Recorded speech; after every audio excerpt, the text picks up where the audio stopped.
မဟာမြိုင်တော်ရဆရာတော်ဦးစောတိကမှဟောကြားအပ်သောနေ့စဉ်ကြုံတွေ့နေကြအခက်အခဲများကိုဝိပဿနာရှုမှတ်ခြင်းဖြင့်ကျော်လွှားခြင်းတရားတော်ဖြစ်ပါတယ်။ဖြစ်တာပဲနော်။ငါတရားထုတ်တယ်ငါတရားထိုင်တယ်ငါပဲကြိုးစားနေတယ်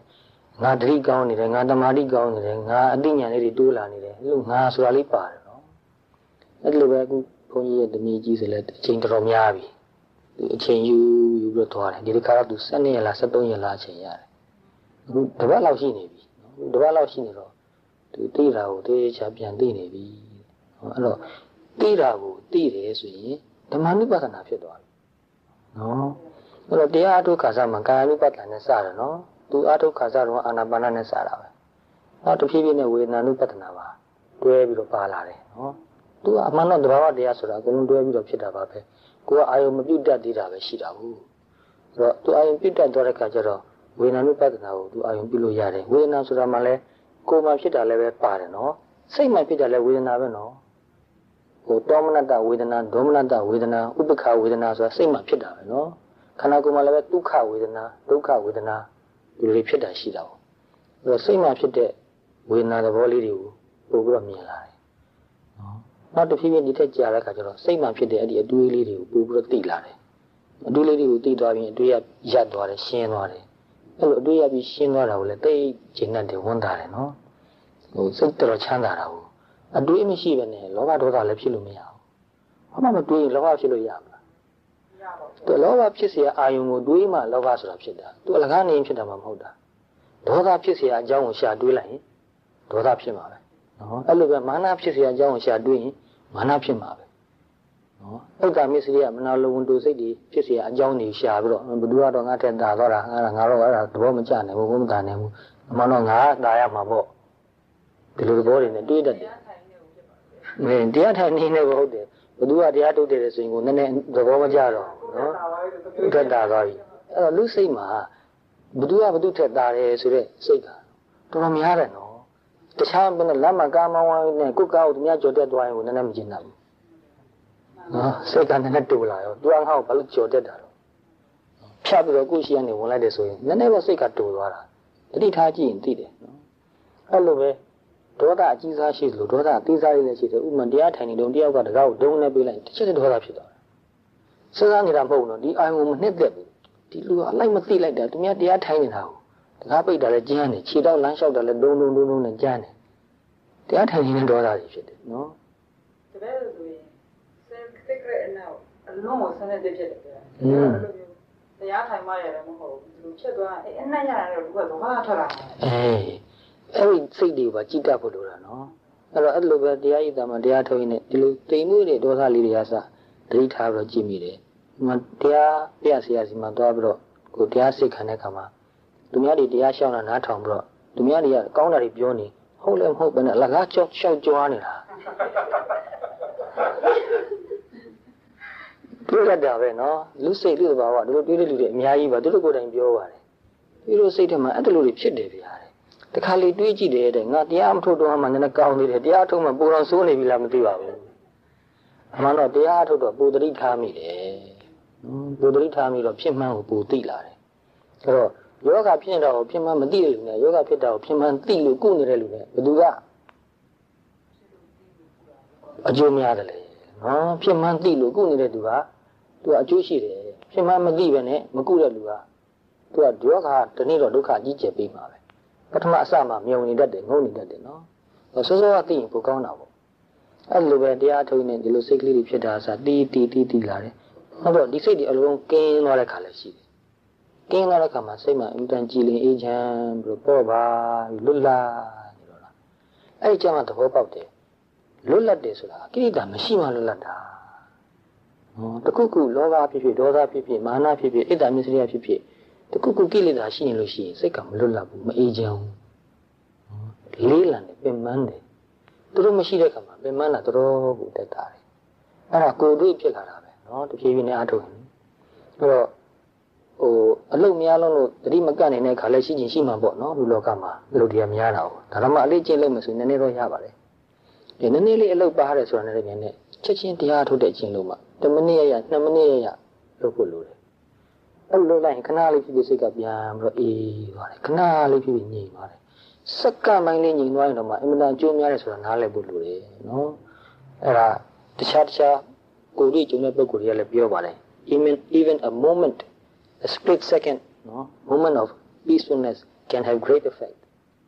ဒီအကျိုးတရားမှုကအများကြီးရှိပါလေအဲ့လိုအားထုတ်လာတော့တဖြည်းဖြည်းကြားတဲ့အခါမှာနော်စိတ်တ ानु ပဒနာကိုနားလည်လာပြီလောဘစိတ်ဖြစ်တာသိတယ်ဒေါသစိတ်ဖြစ်တာကိုသိတယ်မောဟစိတ်ဖြစ်တာကိုသိတယ်မာနဖြစ်တာသိတယ်ဒီမသိတဲ့ဟာကိုလည်းသိတယ်ဥက္ကတော့ဘာမှမသိလိုက်ဘူးစိတ်ကပြန့်လွင့်သွားတယ်သိတဲ့စိတ်မပါဘူးခုပြန်သိလိုက်ပြီနော်ပြန့်လွင့်တယ်လို့သိတဲ့အချိန်မှာသိနေပြီပြန့်လွင့်မှုမရှိတော့ဘူးနော်အဲ့လိုတဖြည်းဖြည်းနဲ့အလေးချင်းများတဲ့အခါမှာစိတ်တ ानु ပဒနာကိုလောက်ရတာပိုလွယ်လာရောစိတ်တ ानु ပဒနာလို့လွယ်သွားပြီဆိုရင်တရားထုတ်တာလွယ်သွားပြီနော်စိတ်ကိုစိတ်နဲ့ပြန်ကြည့်ပြီးသိနေရတာပိုလွယ်သွားတယ်အဲ့တော့အရင်တော့အစမှာတော့သူ့ကိုရုပ်ကိုအာယုံပြုထားတဲ့အတွက်ကြောင့်စိတ်ကတခြားကိုမရောက်ဘူးအခုတော့စိတ်ကစိတ်ကိုပဲပြန်အာယုံပြုထားတဲ့အတွက်ကြောင့်ပို့တော့မှတတိသမารီကောင်းလာတယ်နော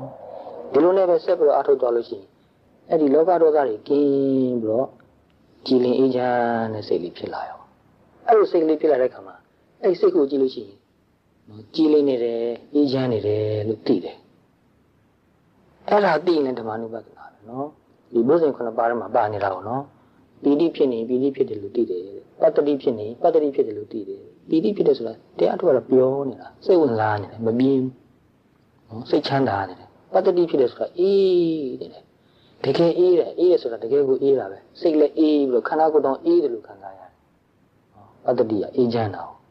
အဲ့ဒါလိုပဲတတိရှိနေရင်တတိရှိနေတယ်သိနေတယ်လို့တစ်ခါပြန်သိတယ်နော်တတိတန်ဖိုးစဉ်ကိုပြန်သိတာသတိတန်ဖိုးစဉ်ဆိုတာကမက်ဖို့အတွက်အထောက်ပံ့ဖြစ်တဲ့သတိကိုသတိတန်ဖိုးစဉ်လို့ခေါ်တယ်။တာမန်လူတွေလည်းနေ့တိုင်းတွားနေတာလားသတိတော့နည်းနည်းတော့ပါနေတာပဲသတိမပါဘဲနဲ့တွားလို့လာလို့တော့မရဘူး။သို့တော့အဲ့ဒါကမက်ဖို့အတွက်တကယ်အထောက်ပံ့မဖြစ်သေးဘူးနော်။တရားထုတ်တဲ့အခါကျတော့မက်ဖို့အတွက်အထောက်ပံ့ဖြစ်တဲ့သတိဖြစ်လာတယ်။နော်သူကခန္ဓာ၅ပါးကိုရှုမှတ်ပြီးတော့သိနေတဲ့သတိမျိုး။အဲ့လိုသိနေတဲ့သတိဖြစ်တဲ့အခါမှာဒါကိုကြည့်ပြီးတော့သတိဖြစ်နေတယ်သိနေတယ်ပြန်သိတယ်။သိနေတာကိုပြန်သိဓမ္မနုပဒနာဖြစ်သွားတယ်။တော်တော်ဆင်းမြင့်သွားတယ်တော်တော်တိမ်မွေ့သွားတယ်။ဒီအကြောင်းအရာမျိုးကိုသိပြောချင်ပါတယ်ဒါပေမဲ့အဲ့ဒါကတရားတော်လေးအားထုတ်ထားတဲ့သူကိုပြောမှစိတ်လည်းဝင်စားမယ်တန်ဖိုးလည်းရှိမယ်တရားမထုတ်တဲ့လူပြောရင်တော့ဘာတွေပြောမှမသိပါဘူးလို့ပြင်းသွားလိမ့်မယ်နော်။အဲ့တော့သိနေတာကိုသိပြီးဆိုရင်သိတာပိုးပို့လို့အားကောင်းလာတယ်။သိနေတာကိုမသိရင်သူပဲရှင်းထွက်သွားမှမသိပဲလွတ်ထွက်သွားရောနော်။သိနေတာကိုသိနေရင်လွတ်တာဖြည်းဖြည်းနေလာတယ်။နော်အဆင့်ပုံမြင့်သွားတယ်။ဒီလိုပဲစိတ်ကတည်ငြိမ်နေတာကိုတည်ငြိမ်နေတယ်လို့သိရင်သမာဓိတန်ဖိုးစဉ်ကိုသိနေတာပဲ။စိတ်မှာဥပိ္ပခာဖြစ်နေတယ်။အဲ့ဒီနေရာမှာဥပိ္ပခာရဲ့အဓိပ္ပာယ်ကအမျိုးမျိုးရှိတယ်နော်။ဥပိ္ပခာ10မျိုးတောင်ရှိတာ။ဒီဘုဇင်မှာဥပိ္ပခာဆိုတာကဝိရိယပေါ်တယ်လည်းမရှိဘူးဝိရိယလုံးတယ်လည်းမရှိဘူးဝိရိယညီမျှနေတယ်။ balance ဖြစ်နေတာကိုပြောတာနော်။တရားထုတ်ရတာသိအားမဆက်ရတော့ဘူး။သိကြိုးစားနေရတာမဟုတ်ဘူး။တို့ကသူပုံမှန်လေးအလိုက်သိဖြစ်သွားနေတာ။နော်စိတ်တခြားကိုပြန်လွန်သွားရင်လည်းချက်ချင်းသိပြီးပြန်ရောက်လာရောတအားကြီးမကြိုးစားရပါနဲ့တတိတမာတိကကောင်းနေတယ်ဟောအဲ့လိုခါမှာတတိတမာတိကောင်းနေတယ်တမာတိကောင်းနေတော့တမာတိကောင်းနေတယ်လို့သိနေလေဓမ္မနုပဒနာဖြစ်တာပဲနော်အဲ့လိုကြည်ရင်လည်းပဲဒီကိုရှိမှလိုက်တဲ့အာယုံကဘာယုံဖြစ်ပေါ့နော်ဘုံနဲ့အတန်ကြားရင်လည်းကြားတာကိုသိတယ်သိတာကိုပြန်သိတယ်အကုန်လုံးပျောက်သွားတယ်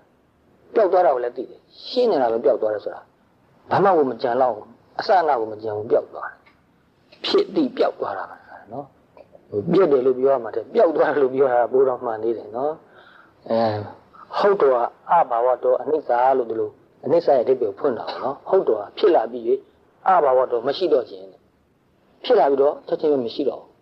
းနော်အဲ့တော့သိရင်ပျောက်သွားတယ်သိပြီးရင်ပျောက်သွားတယ်မသိရင်လည်းသူ့တော့ပျောက်တာပါပဲနော်ဒါပေမဲ့ကိုကမှတ်မှမသိပဲဘူးအဲ့တော့တတိထားပြီးတော့ကြည့်တဲ့အလေးချင်းများလာရင်သိရင်ပျောက်သွားရောအဲ့ဆိုမမြဲဘူးဆိုတာတကယ်ဟုတ်တယ်ပါလားအနိစ္စပါလားလို့သိတယ်အဲ့ဒီအနိစ္စပါလားလို့သိတဲ့ဉာဏ်ကိုတစ်ခါပြန်သိလို့ရတယ်အနိစ္စဉာဏ်ကိုတစ်ခါပြန်သိတယ်နော်ဝိပဿနာဉာဏ်ကိုပြန်ပြီးတော့ဝိပဿနာရှုတယ်အဲ့ဒါကိုပါဠိလိုတော့ပฏิဝိပဿနာလို့ခေါ်တယ်နော်ဝိပဿနာဉာဏ်ကိုဝိပဿနာပြန်ရှုတာပဲဒါဆိုဝိပဿနာဉာဏ်ဆိုတာလည်းပဲသူလည်းပဲအကြောင်းရှိလို့ဖြစ်လာတာပဲနော်သူလည်းပဲနံတရားပဲဉာဏ်ဆိုတာလည်းပဲအကြောင်းရှိမှဖြစ်တယ်သူအကြောင်းမဲ့ဖြစ်တာမဟုတ်ဘူးသူကဖြစ်ပြီးမြင်နေမလားမ မြဲဘူးနော်ဝိပဿနာဉာဏ်နဲ့သူဖြစ်ခြင်းတဲ့ခါဖြစ်တယ်မဖြစ်ခြင်းတဲ့ခါမဖြစ်ဘူးအကြောင်းမလို့လောက်ရင်မဖြစ်ဘူးအဲ့တော့အဲ့ဒီဉာဏ်ကိုကြည့်ပြီးတော့မှအနိစ္စဉာဏ်ကိုပြအနိစ္စရှုလို့နေလို့ရတယ်နော်ဉာဏ်ကိုပဲတခါပြန်ပြီးတော့ဓမ္မနုပဒနာအနေနဲ့ပြန်ရှုလို့ရတယ်ဘယ်မဟုတ်ရင်ငါသိတယ်ဆိုတဲ့အထင်လေးကနည်းနည်းလေးရှိတတ်တယ်နော်အဲ့ဒီဉာဏ်ကိုပဲပြန်ရှုလို့ရှိရင်ဒီဉာဏ်ဒီပင်အမှန်တော့ဉာဏ်ပဲငါမဟုတ်ဘူးအတိဉာဏ်ပဲဆိုတာသဘောပေါက်တယ်အဲ့လိုသိလို့ရှိရင်အဲ့ဒီအနိစ္စဉာဏ်ကပိုးတော့အားကောင်းလာတယ်အနိစ္စကိုပြန်ပြီးတော့ရှုတတ်လို့ရှိရင်အဲ့ဒီအနိစ္စ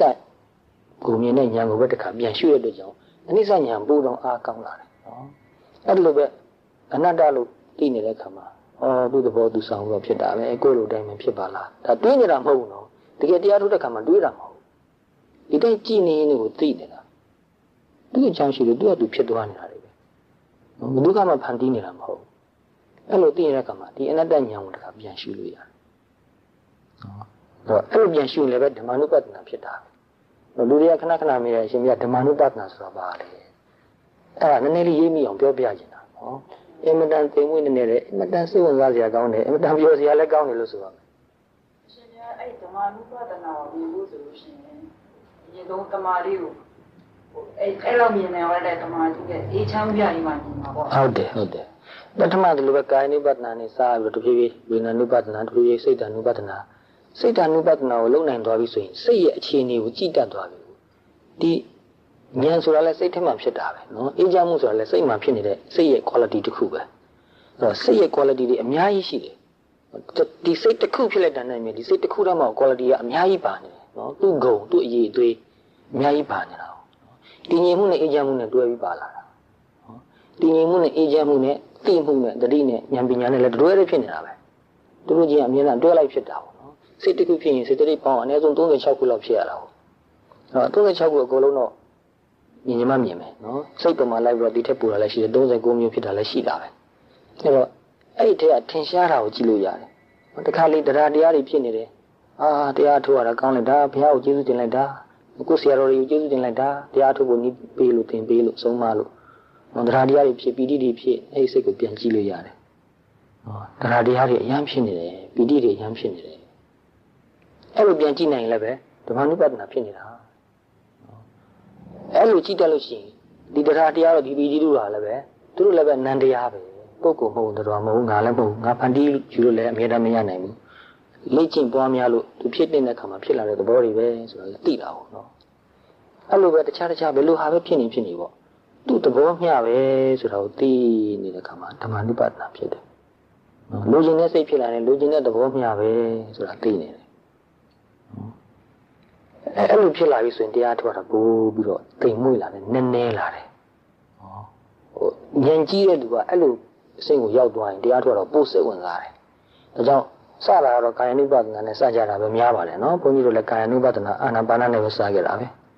ဒီလိုနဲ့ပဲနောက်တော့စိတ်ဉာဏ်ရှောင်ရင်းနဲ့ထိုင်ရင်းနဲ့စားရင်တောင်းရင်းနဲ့တွိုင်းလာရင်ပြောရင်ဆိုရင်နဲ့လှုပ်ရင်ကန်ရင်းနဲ့အကုန်လုံးတတိနဲ့တိမှတ်ပြီးတော့နေတဲ့အကျင့်လေးလောက်လာတာပဲအဲ့လိုကနေပဲတဖြည်းဖြည်းနဲ့စိတ်မှာဖြစ်နေတဲ့အတွေးတွေကောင်းတာလည်းတိမကောင်းတာလည်းတိနော်အစမှာတော့မကောင်းတာကများပါပဲနော်အဲ့တော့မကောင်းတာတွေတိကြာတော့မကောင်းတာတွေကနေသွားရော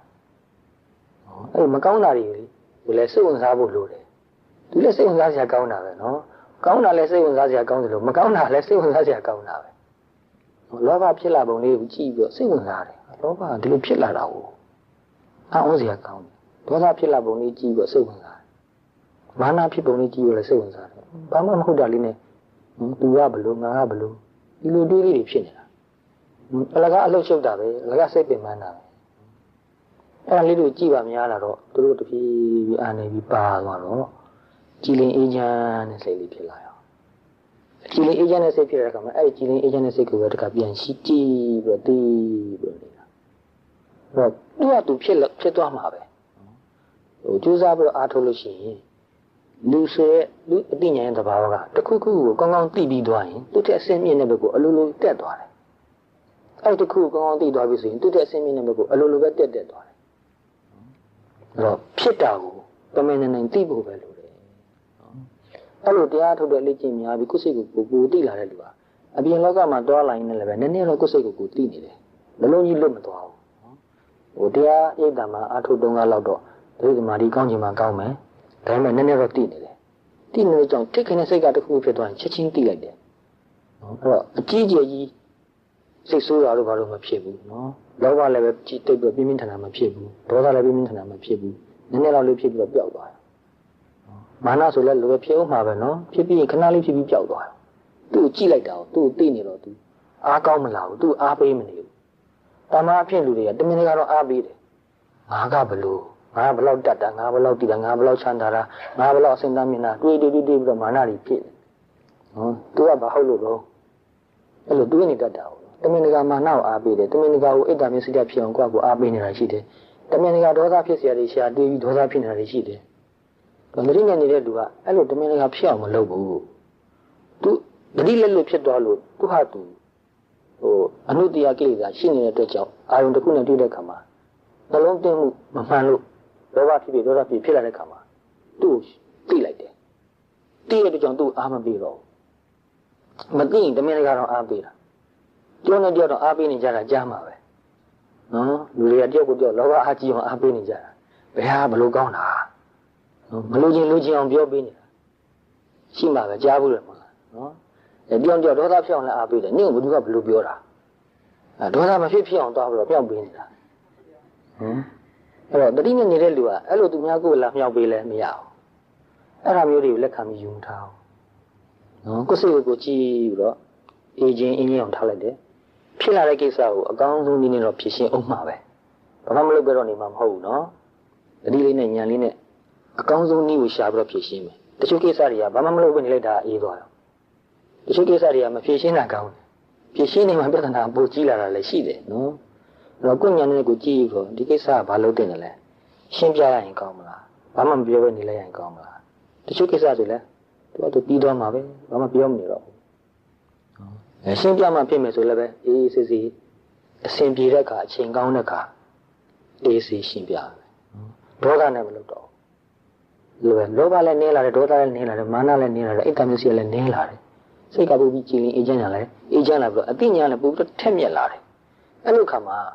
ဘဝမှာဘယ်ဟာပိုရေးကြီးလဲဆိုတော့လည်းပိုသိလာတယ်အရေးမကြီးတဲ့ကိစ္စတွေတွေးပြီးတော့အချိန်ကုန်မခံဘူးအရေးမကြီးတဲ့ကိစ္စတွေနဲ့ကိုယ့်ရဲ့စိတ်ဓာတ်အင်အားခန္ဓာကိုယ်အင်အားတွေကိုအထက်စကားဖြစ်အောင်မဖြုံးတကယ်အရေးကြီးတဲ့ကိစ္စမှာပဲစိတ်ကိုအာရုံစူးစိုက်ပြီးတော့လှုပ်တတ်တယ်အဲ့လိုလှုပ်တဲ့အခါမှာကိုယ်လှုပ်တဲ့ကိစ္စပို့ပြီးတော့ထိရောက်တဲ့အောင်မြင်တယ်အဲ့တော့ကောင်းတာတွေများများလုပ်ပြတယ်ကောင်းတဲ့အလုပ်တွေများများလုပ်ပြတယ်ကောင်းတဲ့စာတွေလည်းများများဖတ်ပြတယ်မကောင်းတဲ့စာဆိုမဖတ်ဘူးဖတ်ကုန်မဖတ်တော့ဘူးကောင်းတဲ့စာကိုများများဖတ်ပြတယ်မိတ်ဆွေကောင်းနေနဲ့ကောင်းတဲ့စကားကိုများများပြောပြတယ်မကောင်းတဲ့စကားပြောလိုက်ရင်စိတ်ဝင်စားတော့အားနာလို့တာတခါလေးငါထောင်ဟန်ဆောင်ပြီးနေလိုက်တယ်တော့သူပြောနေစီစိတ်ဝင်စားဘူးအဲ့တော့သူများအတင်းဖြင်းပြောတာတို့ဘာလို့ကစားတဖြည်းဖြည်းနည်းသွားတယ်သူများအကြောင်းမပြောဘဲနေလို့ရှိရင်ပြောတဲ့စကားတော့လောက်ရော့သွားလူတော်များသူများအကြောင်းပြောနေကြတာများတယ်နော်သူကဘယ်လိုလဲဆိုပြီးပြောနေပြီနော်တချို့ကကိုယ်တိုင်သိတဲ့လူတော်မဟုတ်ပါဘူးtelevision မှာ soap opera မှာပါတဲ့ဇာတ်ကောင်တွေအကြောင်းကိုအချိန်ကုန်ခံပြီးတော့အဲ့ဒါအချိန်ဖြုံးရတာနော် killing time ပေါ့နော်အဲ့တော့လူတော်တော်များဟာအချိန်ကိုကောင်းကောင်းအသုံးမချတတ်တော့တခါလေဘာမှလုပ်เสียမရှိလို့ဖြစ်နေတဲ့အခါမှာပြင်းလွန်းလို့မရမကဟိုအကြောင်းဒီအကြောင်းရှားပြီးတော့ပြောရင်းနဲ့အချိန်ဖြုံးတာပဲနော်ဟိုစာဒီစာတုတ်ကရစာတွေကောက်ဖတ်ပြီးတော့အချိန်ဖြုံးတယ် television ဆိုလည်းအလကားနေဖွင့်ထားပြီးထိုင်ကြည့်နေတယ်ကောင်းလည်းကြည့်တယ်မကောင်းလည်းကြည့်တယ်အချိန်ဖြုံးပလိုက်တာနော်တရားထုတ်လာတဲ့လူကအဲ့လိုလုပ်လို့မရတော့ဘူးသူတခုခုကြည့်နေရင်ဒီကြည့်နေတဲ့အာယုံကသူ့စိတ်ကိုဘယ်လိုဖြစ်အောင်လုပ်နေလဲဆိုတော့သူသိတယ် how it affects your mind အဲ့ဒါကိုကောင်းကောင်းသိနေတယ်သိနေတော့ဒီလိုအာယုံမျိုးကစိတ်ထဲဝင်မခံဘူးခေါင်းထဲမှာအလကားအမှတ်ရှုပ်တယ်အမှတ်ရှုပ်မခံဘူးအဲ့လိုနည်းနည်းရှင်းသွားတယ်အားသွားတယ်အရေးကြီးတာလောက်ဆရာရှိရင်လောက်မှာပေါ့အရေးကြီးတာဖတ်ဆရာရှိရင်ဖတ်မယ်မရှိဘူးဆိုရင်စိတ်ကလေးကိုအေးချမ်းအောင်တည်ငြိမ်ထားပြီးတော့နေတာနော်ဘဝမှာဘယ်ဟာအရေးကြီးဆုံးလဲဆိုတော့ပို့တော့သိလာတယ်အကြောင်းရွေးတတ်တယ်အကောင်းဆုံးကိုရွေးပြီးတော့လုပ်တယ်အကြောင်းတို့ဘဝမှာအကောင်းဆုံးနေပူပြီးဖြစ်လာမယ်တချို့ကပြောတယ်တရားအထုတ်လို့ရှိရင်လောဘနည်းသွားရင်မတို့တတ်တော့ဘူးဟောတဲ့ဘုန်းကြီးတို့စဉ်းစားကြည့်တယ်အဲ့ဒီစကားသိမမှန်ဘူးနော်ကောင်းတဲ့ဘက်ကတော့အများကြီးတိုးတက်မှာပါနော်ကောင်းတဲ့အလုပ်လုပ်ပြီးတော့စီးပွားရေးဘက်ကလည်းတိုးတက်နိုင်တယ် ဘုန်းကြီးတည်တဲ့သူတွေအများကြီးရှိပါတယ်ဆရာဝန်တွေရှိတယ်ဂုဏ်တွေရှိတယ်တခြားလို့တဲ့လူလည်းရှိတယ်စိတ်ထားကောင်းကောင်းနဲ့တကယ်အကျိုးရှိတာလေးလုပ်ပေးပြီးတော့သူတို့လုပ်ကအဆင်ပြေလာတယ်သူတို့လူချစ်လူခင်ပေါ်လာတယ်ယုံကြည်တဲ့လူတွေစားလူတွေများလာတယ်သူတို့မှအခက်အခဲရှိရင်အကူအညီပေးမဲ့မိတ်ဆွေကောင်းတွေပေါ်လာတယ်သူတို့ဘဝပို့ဆင်ပြေတယ်လောဘကြီးကြီးဒေါသကြီးနဲ့မနာလုံတဲ့စိတ်တွေနဲ့မာနနဲ့နေတဲ့လူတွေဟာလောဘကြောင့်တအားကြိုးစားလို့တိုးတက်တာလည်းရှိတယ်နော်ရှိပေမဲ့စိတ်အေးချမ်းမှုတော့မရဘူးမိတ်ဆွေကောင်းတိတ်မရနိုင်ဘူးနော်ပြီးတော့ပစ္စည်းဥစ္စာဂုံပကာသနာလောက်နဲ့ပဲကိုဟုတ်လာပြီလို့ထင်တဲ့လူကတနေ့အဲ့ဒီပစ္စည်းဥစ္စာနဲ့ဂုံပကာသနာမရှိတဲ့ခါဘယ်နဲ့နေမလဲသူဘဝပြောက်သွားပြီနော်အဲ့တော့သူပစ္စည်းဥစ္စာနဲ့ပဲတိုင်းတာတဲ့သူပစ္စည်းဥစ္စာကိုပဲမှီခိုနေတဲ့သူဟာသူမှီနေတဲ့အရာမရှိတော့တဲ့ခါမှာသူဘဝတော်ပြောက်တယ်လို့ဖြစ်သွားတယ်နော်အဲ့တော့တရားထုတ်လာတဲ့လူကပစ္စည်းဥစ္စာရှာရင်လည်းပဲရပါတယ်နော်ဘုန်းကြီးတည်တဲ့လူတွေမှာအများကြီးရှိပါတယ်တရားထုတ်ပြီးချမ်းသာနေတဲ့လူတွေရှိပါတယ်ဒါပေမဲ့သူ့ကိုယ်သူအဲ့ဒီပစ္စည်းဥစ္စာနဲ့မတိုင်းတာဘူးသူရှိတဲ့ပစ္စည်းဥစ္စာကိုတချို့ဆိုရှိလို့တော့မမှတ်ဘူးတင်းတော့တင်းထားလိုက်တာပေါ့ပြီးသွားပြီမင်းပြောက်ပဲနော်လိုတဲ့ခါမှာတော့ကောင်းတဲ့နေရာမှာသုံးပါပဲအကျိုးရှိတဲ့နေရာမှာသုံးပါပဲဒါပေမဲ့နောက်မှဘာတွေရှိတယ်ညာတွေရှိတယ်ဆိုတော့တွေးလဲတွေးမနေဘူးကြွားလဲကြွားမနေဘူးနော်အဲ့တော့သူ့ကိုယ်သူဘာနဲ့ကျင့်တတ်မှုရလဲဆိုတော့တနေ့တခြားစိတ်ထားပိုကောင်းလာတာကိုကျင့်တတ်မှုရတယ်တနေ့တခြားအသိဉာဏ်လေးတွေပို့ပြီးရင့်ကျက်လာတာကိုကျင့်တတ်မှုပိုရတယ်တနေ့တခြားအဲ့ဒီမကောင်းတဲ့စိတ်တွေလောဘဒေါသမောဟမာနဣဒ္ဓမစ္စရိယဆိုတာတွေပါသွားလို့လွတ်လပ်လာတာအေးချမ်းလာတာကိုကျင့်တတ်တဲ့စိတ်ဖြစ်တယ်ဒီလိုပဲဆက်ပြီးတော့ကြိုးစားထုတ်သွားရင်တဖြည်းဖြည်းဒီထက်ပိုပြီးတော့လွတ်လပ်တဲ့စိတ်ညဉ့်ညက်တဲ့စိတ်အေးချမ်းတဲ့စိတ်တွေဖြစ်အောင်မှာပဲဆိုတော့လေသိတယ်နီးကိုရတော့ပြီနော်လက်တွေ့ခံစားရပြီဆိုတော့ဒါကိုပဲဆက်ပြီးတော့ပို့ပြီးတော့ကြိုးစားခြင်းတယ်ချို့တပည့်ဆိုပြောတယ်ဒီလိုတော့အလုပ်ပို့လို့ရင်ပတ်စံပို့ရမယ်ဆိုတာသိတယ်ဗျာတဲ့ဒါပေမဲ့တရားထုတ်ခြင်းရော့သွားမယ်အဲဒါကြောင့်အလုပ်ကတော့ဒီလောက်နဲ့ပဲတော်ပြီတရားထုတ်နေမယ်အဲ့တော့နှစ်ဖက်စလုံး balance ရသွားတာနော်အဲ့တော့ပတ်စံတစ်ခုတည်းရှာပြီးတော့တရားအသိမရှိတဲ့သူဟာဒီနေ့သူ့ပတ်စံတွေဆုံးရှုံးသွားတဲ့ခါမှာသူယူသွားနိုင်တယ်နော်စိတ်နောက်သွားနိုင်တယ်အဲ့လိုလူတွေအများကြီးရှိပါတယ်တခြားမပြောနဲ့ဘုန်းကြီးရဲ့အဖေတော်မှသူ့စီးပွားဥစ္စာပြတ်သွားတော့သူ depression ဖြစ်ပြီးတော့ဘာမှမပြောတော့ဘူးဘာမှကိုမပြောတော့တာဒီတိုင်းမထိုင်အဲ့ဒါဘုန်းကြီးကသူ့ကိုကြည့်ပြီးတော့တာဝန်ကအများကြီးရခဲ့တယ်သူကအလုပ်တွေကို10မျိုးလောက်လုပ်တယ်ဘယ်တော့မှအားရလို့မရှိဘူးဘယ်တော့မှအိမ်မှာမနေဘူးအများနဲ့ခီးသွားနေတယ်မိုးလင်းနဲ့မရှိတော့ဘူးဟိုချုံမှပြန်လာတတ်တယ်အိမ်မှာသမင်းစားတဲ့ရက်ကအမှန်တန်နေတယ်အမြင်မှာပဲစားတာများတယ်တာသမီနဲ့စကားကြမပြောဘူးဘယ်လောက်ထိအောင်သူတာသမီနဲ့ကိန်းကော်လဲဆိုရင်ဘုန်းကြီးဘယ်တန်းရောက်နေဆိုသူဘယ်တော့မှမသိဘူးအဲ့လောက်ထိအောင်နော်ဘုန်းကြီးတို့ကျောင်းမှာ report card တွေပေးတယ်နော်ပေးရင်မိဘလက်မှတ်ထိုးရတယ်မလားဘုန်းကြီးတို့အမေဖေနှစ်ယောက်စလုံးလက်မှတ်မထိုးဘုန်းကြီးကကိုယ့် report card ကိုယ့်ကိုလက်မှတ်ထိုးပြီးပြန်ပို့လိုက်တယ်သူတို့အလုပ်များနေတယ်စီးပွားရေးပဲလုပ်နေတယ်နောက်သူတို့စီးပွားရေးပြတ်သွားတော့လုံးဝဘဝပါပြတ်ဖြစ်သွားတယ်စိတ်ဓာတ်တွေကြာတော့လူတော်လည်းမတိုးချင်တော့ဘူးသူအရင်တော့တွေ့တဲ့လူတွေကိုအတိတ်မခံတော့ဘူးဒီလိုဖြစ်လာတာနော်တရားထုတ်တဲ့လူကကိုဂုံပကာသနာနဲ့မတိုင်းတာဘူးသူများလာတိုင်းရင်တိုင်းတာသူတို့လုပ်ပဲကိုကတော့မတိုင်းနော်ပစ္စည်းဥစ္စာရှိလည်းပဲစိတ်အေးချမ်းချမ်းနဲ့ပဲနေသွားမှာပဲမရှိလည်းပဲစိတ်အေးချမ်းချမ်းနဲ့နေသွားနိုင်တယ်သူ့မှာ inner strength ဆိုတာရှိတယ်နော်အတွင်းစိတ်ထဲမှာအင်တန်ခိုင်မာရင့်ကျက်တဲ့အသိဉာဏ်နဲ့အင်အားရှိတယ်အဲ့ဒီအသိဉာဏ်ကြောင့်အင်အားဖြစ်တာနော်ပစ္စည်းကြောင့်အားရှိတယ်ဆိုတာအလကားပြောတာလားတကယ်တော့စိတ်မချရဘူးစိတ်ဘယ်တော့မှမအေးဘူးနော်အသိဉာဏ်ကြောင့်စိတ်အားရှိတာကတကယ်အားပဲနောက်ဆုံးဒီလိုနဲ့နေသွားအသက်ဘယ်လောက်ကြီးပေါ့လေ80 90ထိနေရတရားလေးနဲ့နေသွားပြီးအေးချမ်းချမ်းနေအေးချမ်းချမ်းလေး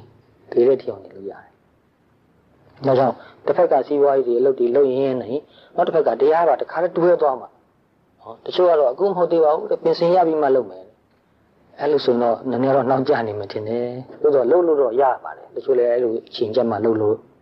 နည်းနည်းတွတ်တက်လာတယ်လည်းရှိပါတယ်။သို့တော့စောစောလေးကလုပ်ရင်ပိုကောင်းတယ်။ဟောငယ်ငယ်လေးကအသိအမြင်သဘောထားမှန်ရင်ပိုကောင်းပါတယ်။ဒါကြောင့်ဘုန်းကြီးကတော့ငယ်တဲ့လူတွေကိုစောစောစီးစီးတွေကတရားထုတ်စေခြင်းတယ်။ဘလောက်အလုပ်များအချိန်ရအောင်ယူပါတခြားလုပ်တွေရှော့လို့ရတာရှော့လိုက်။ဒီနေ့တယ်လီဗီရှင်းမနိုင်လောက်ကြည့်တယ်။ဒီနေ့တော့သိကြည့်ခဲ့။ကြည့်ခဲ့ရင်တော့ကောင်းပါလေ။နော်။ဒါပေမဲ့တချို့တော့ကြည့်တယ်တော်တော်များများကြည့်တယ်။ကြည့်တဲ့အချိန်ကမျိုးသားကိုနှိပ်ပေးနေကြည့်တာရှင်။အဲ့ဒီနှိပ်ပေးနေတယ်ဘယ်တော့ဘုရားစာရွတ်ပြီးနေ။သူကကြည့်ခိုင်းရင်ဘယ်တော့ဟာတွေကြည့်တယ်ဘုရားစာရွတ်တယ်။အရင်တော့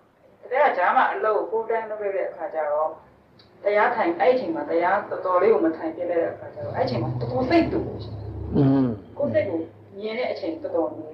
အမျိုးသားရဲ့တိတ်အစဉ်ပြီးနောက်တဲ့အခါများတယ်ဆိုတာအခုတကယ်တော့အဲ့ဒီသွားပြီးပြန်လာတဲ့အခါကျတော့အဲ့ဒီကိုကျွန်တော်တို့ချင်တဲ့တက်ပြီးပြန်လာတော့အဲ့ဒီဘယ်တော့လုပ်တဲ့အလုပ်ကတော့ပြန်မခေါ်တော့အခုအနေတနိုင်ဝတ်နေတော့နည်းနည်းတရားထိုင်တော့ကိုယ်တတိထားနေတော်တော်လေးကိုကွာအဲ့အချိန်အဲ့နေ့စဉ်မမှန်တရားထိုင်တဲ့လူဟာ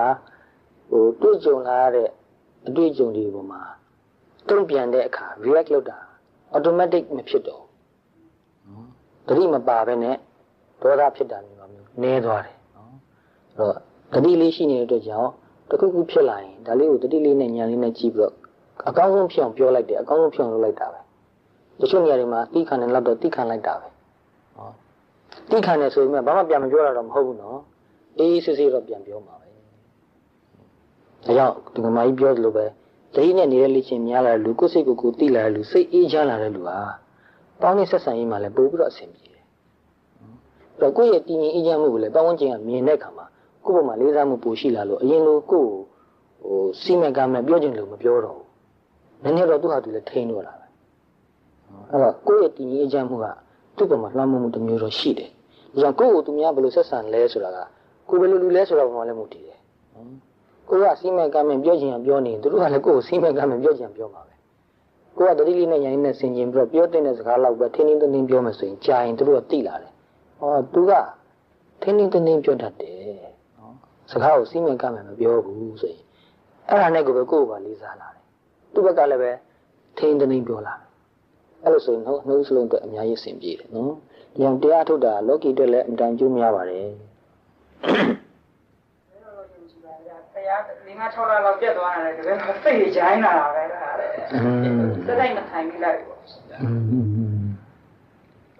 အလုံးမရှိရတဲ့အခါကျရင်ကောင်းတော့ကောင်းတာပဲလို့မရှိရတဲ့တရားတော့ပူထိုင်လို့ရတာပဲဒီလိုပဲလူဘဝဆိုတာ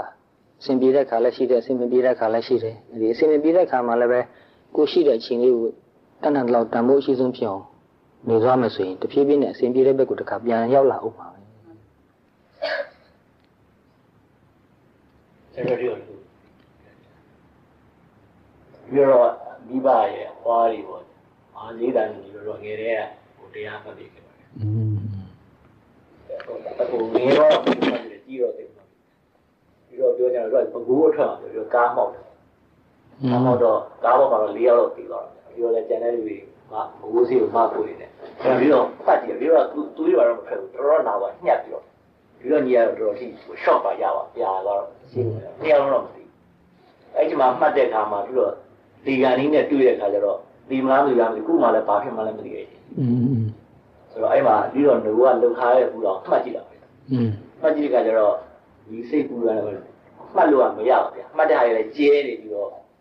ဒီမှာကြောက်လို့လည်းမဟုတ်ဘူးဗျာ။မှတ်လို့မှန်ကြီးကိုဘလို့မှတ်မအောင်မသိတော့ဖြစ်သွားတယ်။ဆိုတော့ဒီတော့မေးတော့ဗျာ။ဒီတော့အဲ့လိုတေလူမောပြဝေလာတွေခံစားလို့တေကန်ကြီးချီလို့ကကြုံတွေ့လာလို့ရှိရင်ဒီလိုငါကလှုပ်ထားခဲ့ဘူးလေနေ့စဉ်လှုပ်နိုင်နေတဲ့အမှတ်ကလေးမှာဘလို့အမှတ်မျိုးလဲမှတ်မလဲဒါကိုအဲ့လိုမမှတ်နိုင်တဲ့အခြေအနေမှာရောက်လို့ရှိရင်တော့ဗုဒ္ဓံတရံကိစ္စမျိုးလိုပဲအာရုံပြုတာမှတ်လို့မရတဲ့ဆိုင်ကိုများအကျိုးရှိမလားဗျာဒီမျိုးဘယ်လိုပါများနေ့စဉ်နေရင်ထိုင်ရင်နဲ့ရတဲ့လောက်ကိုယ်ခန္ဓာကိုယ်မှာဖြစ်တာကိုယ်စိတ်မှာဖြစ်တာကိုတိပြီးနေသွားတဲ့သူဟာအရေးအကြောင်းရှိလို့တခုအခုလိုပေါ့လေအရေးကြီးတဲ့အခြေအနေမျိုးကြုံလာတဲ့ခါမှာမှတ်တဲ့စိတ်တိတဲ့စိတ်ကအလိုလိုရောက်လာပြီးတော့အလိုလိုမှတ်ပြီးသားကိုဖြစ်သွားတယ်အထူးကြောင့်ကြားဆိုင်เสียတော့မလိုဘူးเนาะအဲ့ဒါဥပမာဆိုတော့ဘုန်းကြီးရဲ့တိတဲ့တကားတယောက်သူကဒီအင်းရကန်နဘေးမှာနေတယ်နေတော့သူမနေ့တိုင်းအင်းရကန်ဘက်မှာလမ်းလျှောက်သွားတယ်လမ်းလျှောက်သွားရင်အင်းရကန်မှာရှောင်းရင်းနဲ့ဟာတတက်ရတာသူကငကိုရဲလည်းတရားထုတ်နေတဲ့သူဆိုတော့ဟာတက်ရတော့သူနည်းနည်းရင်းမိတယ်သူအသက်ရှူကျလာတယ်မူးလာတယ်သူချက်ချင်းသူထိုင်လိုက်တယ်ထိုင်လိုက်တော့သူဟာတက်ရပြီဆိုတော့သူသိတယ်အနားမှာလည်းဟိုတခြားလူတွေလည်းရှိတာ哦ရှိတော့သူကလှမ်းခေါ်တယ်သူတယောက်ကိုခေါ်လိုက်ပြီးတော့ပြောနိုင်သေးတာ哦နော်ပြောနိုင်သေးတော့သူတခုခုဖြစ်နေတယ်သူ့အကူကြီးပေးပါနော်သူ့အိမ်ကိုအကြောင်းကြားပေးပါဆိုတော့အဲ့ဒီလူကချက်ချင်းသွားပြီးအကြောင်းကြားပေးတယ်သူ့အိမ်ကလည်းအဲ့ဒီဟာနဲ့တိတ်မဝေးဘူးနော်မဝေးတော့ချက် ချက်ချင်းလူတွေရောက်လာပြီးတော့သူ့အိမ်ကိုခေါ်သွားတယ်အိမ်ရောက်တော့လဲသူအေးစစ်စစ်အင်ကြီးကိုစားလဲတယ်ဆေးရုံသွားတော့မယ်အေးစစ်တတိလေးနဲ့မှားပြီးတော့အင်ကြီးကိုစားလဲတယ်လဲပြီးတော့စေကားလေးနဲ့ဆေးရုံရောက်သွားတယ်ဆေးရုံရောက်တော့ဆေးရုံတင်တော့ဆေးရုံကစမ်းကြည့်တော့ချင်းလေးကတော်တော်ဆိုးတယ်ဘလို့ဖြစ်လဲမေးကြည့်တော့အဲ့လိုပေါ့လမ်းလျှောက်သွားရင်ဟာတက်ရတယ်အားရပြီးတော့အကူကြီးခေါ်တယ်ခေါ်ပြီးအိမ်ကိုသွားတယ်အိမ်ရောက်ပြီးတော့သူ့ဟာသူတောင်အင်ကြီးကိုစားလဲတယ်လဲပြီးတော့ကားကိုနှိပ်လိုက်ရဆိုတော့ဒီလောက်အခြေအနေမှာဒီလိုလုပ်နေတာဆရာဝန်တော့အံ့ဩတယ်တော့ဆရာဝန်ကသူ့ treatment ပေးတော့သူမသေးပါဘူးเนาะနေကောင်းသွားတယ်အဲ့ဒါတယောက်เนาะ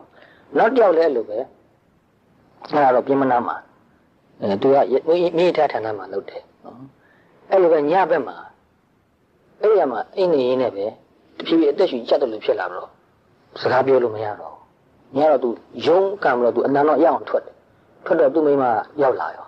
အဲ့တော့ဘာဖြစ်လဲမေးတော့သူကပြောလို့မရဘူးလက်ကပြရတယ်ခဏနေအောင်ဆိုတော့သူ့စိတ်ကသူအသားလေးတီးပြီးတော့ခဏညင်ရောနေတယ်ညပြီးမှစကားနဲ့ပြောတယ်စကားနဲ့ပြောတော့သူ့ဟာသူထပြီးတော့သူ့မိမနဲ့တွေ့ပြီးတော့နော်သူ့မှာ jeep ကားလေးရှိတယ်အဲ jeep ကားလေးပေါ်တက်တယ်တက်ပြီးတော့ကားကိုဆက်နေပြီးတော့သူ့ကားမောင်းတယ်မောင်းတော့မင်းမွေးမှာပဲဆရာဝန်အိမ်ရှိတယ်မိထားဆရာဝန်အဲ့ဆရာဝန်အိမ်ထအောင်ကားမောင်းသွားတယ်မောင်းတော့အိမ်ကိုရောက်ရောနော်ရောက်တော့ဆရာဝန်တော့ခေါ်တယ်တွဲပြီးတော့ကားပေါ်ဆင်ပြီးထရောက်တော့စမ်းတက်ကြည့်တယ်စမ်းတက်ကြည့်ပြီးဆရာဝန်ချက်ချင်းသူ့လိုအပ်တယ်လုပ်ပေးတယ်လုပ်ပေးပြီးတော့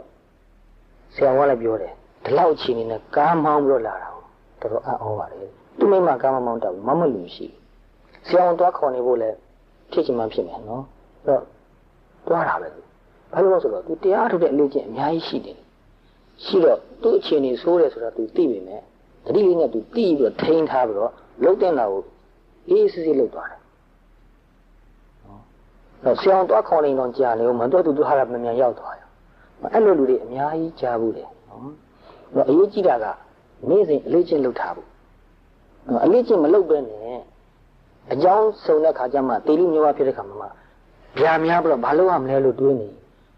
မဆုံးဖြတ်နိုင်မဖြစ်နေမဟိုကလောက်ရင်ကောင်းမလားဒီကလောက်ရင်ကောင်းမလားတိုးတော့ဘာပြောပေါ့နော်အကေတခါကြီးတရားမှမမှတ်နိုင်ဘူးဆိုရင်တော့ဘုရားတရဏံကိစ္စမိလို့ဆိုနေတော့အဲ့ဒါတော့မဆိုးပါဘူးဒါလည်းကုသိုလ်စိတ်ပါပဲတိုးတော့စိတ်ကိုအေးအောင်ထားနိုင်မှုတရားကိုမှတ်နိုင်မှုဆိုရင်တော့နေ့စဉ်အထောက်မဖြစ်မယ်အဲ့ဒါမှအကျိုးအများဆုံးဖြစ်မယ်နောက်ဆိုတရားနည်းမှတောင်းမှတရားမယ်ဆိုရင်တော့မှတရားမှတ်ရင်နဲ့သိရင်နဲ့တရားတာပိုကောင်းပါတယ်အဲ့တော့အလို့ချင်းမများလုပ်ပါလို့ရင်သိလာလိမ့်မယ်စဉ်းစားနေစရာမလိုဘူးအရေးကြီးလိုက်ရင်အလိုလိုတတိယရောက်ပြီးသားဖြစ်တယ်ဘုန်းကြီးတို့လည်းလိုပဲနေမကောင်းဖြစ်ပြီးတော့ဒီလူမျိုးပါဖြစ်တဲ့အချိန်ကြီးအများကြီးရှိပါတယ်အဲ့ဒီခါမှလိုပဲတတိလေးထားပြီးတော့တီးပြီးနေတယ်သူနဲ့စုံတောင်တတိလေးနဲ့ပဲတည်တော့မယ်အဲ့လိုနေလိုက်သူ့လို့ပဲမသေးတာလို့ထင်တယ်အကေစိတ်ကြီးတရားရက်ခတ်သွားရင်တည်သွားနိုင်တယ်မှတ်တဲ့အခါကျတော့အဲ့လိုကြည့်တော့နာတာကဒီကနေ့ဆိုတမျိုးဟုတ်တမျိုးတော့ကျုပ်ပဲပြန်မောတာနာတာဆိုတော့အာယုပြုတဲ့အခါမှာအလေးချင်းကလည်းတိတ်အများကြီးမရှိတယ်လို့ဆိုရင်ဗျာဟိုမှာနာတဲ့နေရာကိုအာယုပြုတာကောင်းတာဒါကြည့်ရင်ခရားစားပြီးတော့ကိုဒီနေ့တန်ရာရှိတော့40လုတ်တော့လုတ်တဲ့လေးချင်းကနဲနေတာဗျာကတ်တဲ့လက်တွေကမကတ်တဲ့လက်တွေတခါကြီးကမမှတ်နိုင်ဘူးလက်ပြရတော့ဆိုရင်ဘလူဟာမျိုးပေါ်မှာအာယုပြုပြီးမှတ်ကောင်းပါလေဘယ်ဟာဖြစ်ပြီးကုသိုလ်ဖြစ်မဲ့ကိစ္စတစ်ခုခုအာရုံပြုတော့ကောင်းတာကြီးပဲတရားမှတကယ်ပဲမမှတ်နိုင်တော့ဘူးဆိုရင်တော့ရတဲ့ကုသိုလ်စိတ်တစ်ခုခုဖြစ်အောင်လုပ်ဖို့ပဲရတဲ့ဘုရားတရဏံကိစ္စမင်းဖြစ်ဆိုနေတာကောင်းပါလေတို့တော့မှတ်နိုင်အောင်တော့ကြိုးစားပါသိနေအောင်လို့ကြိုးစားပါနောက်ဆုံးတကယ်သိရမယ်ဆိုရင်တော့မှနော်ဒီကနီးသွားတဲ့အခါမှာခန္ဓာကိုယ်မှာနာတာကိုမသိတော့ဘူးလူတက်မှာဆရာဝန်တချို့လည်းရှိနေတယ်နော်ဒီကနီးလို့ဖြစ်သွားတဲ့အခါမှာဒီ nerve တွေကဒီ signal တွေမပို့နိုင်တော့မသိတော့မနာတော့ဘူးလို့ဆိုတော့နော်တဖြည်းဖြည်းနဲ့အသက်ရှူရလေးနေပြီးနှလုံးခုန်တာပါရပ်သွားပြီးထားအောင်နော်တကယ်တော့မသိသေးဘူးသိနေသေးတယ်အဲ့ဒါသူတို့ research တွေအများကြီးပုံရင်းနဲ့ဖတ်ပူပါတယ်အဲ့ဒီခါမှာခန္ဓာကိုယ်နဲ့ပတ်သက်တဲ့ဝေဒနာမရှိတော့ဘူးစိတ်ကိုတော့သိလို့ရတယ်စိတ်ကိုပဲသိပြီးနေတော့လို့ရှိရင်ခန္ဓာကိုယ်ဝေဒနာမရှိတဲ့အတွက်ကြောင့်အဲ့ဒုက္ခမရှိတော့ဘူးစိတ်ကိုသိပြီးတရားရှိမှရင်းနဲ့ပဲသိသွားလို့ရတယ်ရှင်အဲ့ဒါဆိုရှင်ဒီကသူတို့အဲ့ဒါ ဆရာမနဲ့ဒါကြတော့တတိအဲ့လိုမျိုးနောက် condition တွေမရှိတော့ဘူးဆိုလို့ရှိရင်ဝေဒနာလည်းတာပါပေါ့ဝေဒနာမရှိတော့ဘူးနာတာတွေပါတယ်မရှိတော့ဘူးမရှိတော့